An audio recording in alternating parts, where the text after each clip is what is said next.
ini teman-teman ya, ini ada abang-abang penjual putu ayu, kita samperi. Ini makanan khas ya, karena sewaktu saya kecil dulu sering sekali membeli makanan ini. Tapi dulu pakai sepeda itu identiknya. Tapi di sini pakai abangnya ini kayak gerobak, dan kita tanya bagaimana, kita lihat ya bagaimana cara proses pembuatannya di sini dan berapa harganya. Kemudian kira-kira prospek usahanya seperti apa ya teman-teman. Nah, jadi kita lihat menjadi suatu inspirasi buat kita semua. Kayak kita lihat ini.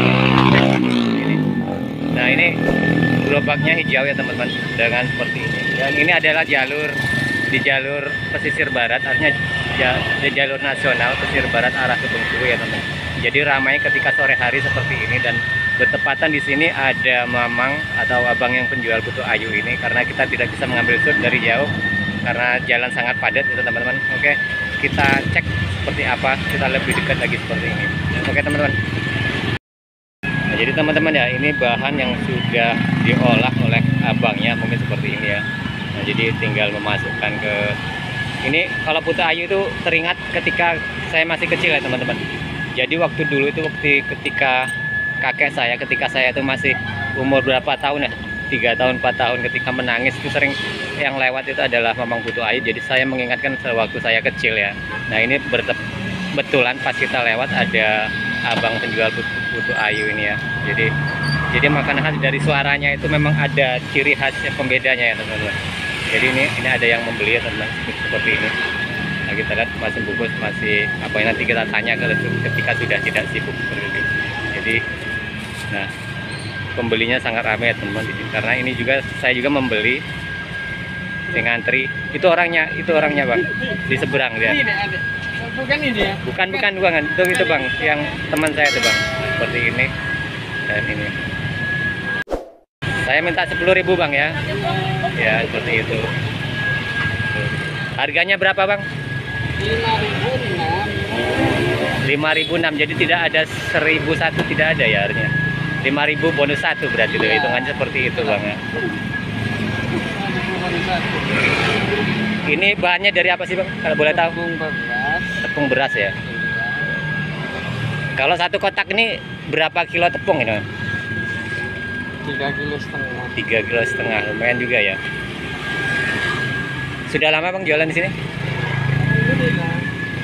Sudah lumayan ya, lama ya.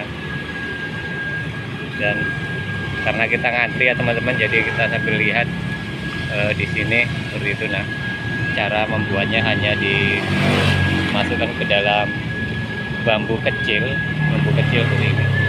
Nah, jadi bahan-bahan dari tepung beras kita share ya teman-teman, ketika teman-teman ingin tahu gitu cicilannya, karena di sini abangnya sibuk, jadi mohon maaf dimaklumi. Jadi artinya kita hanya melihat prosesnya saja seperti ini. Nah, ternyata seperti ini. Kita lihat di cara ini seperti ini. Artinya ini yang menjadikan ada suara ya teman-teman. Ini yang khasnya ya dari putu ini ya, dari putu. Kalau sini namanya putu bambu ternyata. Biasanya kalau kita di luar itu adalah putu ayu ya. Jadi ada ibunya yang beli. Nah, ini suara khas ya. Suara khas ya teman-teman, yang jadi daya tarik. Jadi semua orang setiap jualan itu punya variasi sendiri, punya keunikan sendiri. Kalau di kalau putu itu ada suara khas, dan memang apa ya teman-teman, karena kita lihat kan makanan ini sudah lama ya teman-teman, yang semua orang mungkin tahu, tapi tetap lestari, artinya banyak peminatnya ya teman-teman, masih banyak, jadi bukan makanan yang apa ya cepat tenar atau viral kemudian hilang, itu bukan. Ini adalah makanan tradisional yang sudah lama sekali, yang dimanapun tempat. Ternyata di sini pun itu kan, di daerah pesisir barat, artinya daerah yang di ujung Lampung itu kan ada putu ya seperti itu. Nah, kita lihat seperti ini. Masih ngantri kita beli 10.000. Nah, jadi teman-teman, yang kita tangkap adalah suatu inspirasi buat kita usaha. Ketika kita mau berusaha dimanapun tempat, artinya apapun itu pasti ada jalannya. Artinya semua prospek, asal kita tidak pernah malu untuk membuka usaha. Artinya peluang usaha apapun itu ada. Jadi di daerah-daerah seperti ini pun bagi teman-teman yang ada di kota, bahkan di desa-desa itu kan suatu usaha ya. Artinya usaha-usaha yang kadang kita anggap sepele, seperti kemarin konten yang kita buat seperti usaha kerupuk, kemudian kita sendiri dari Oda Dina Cakwe.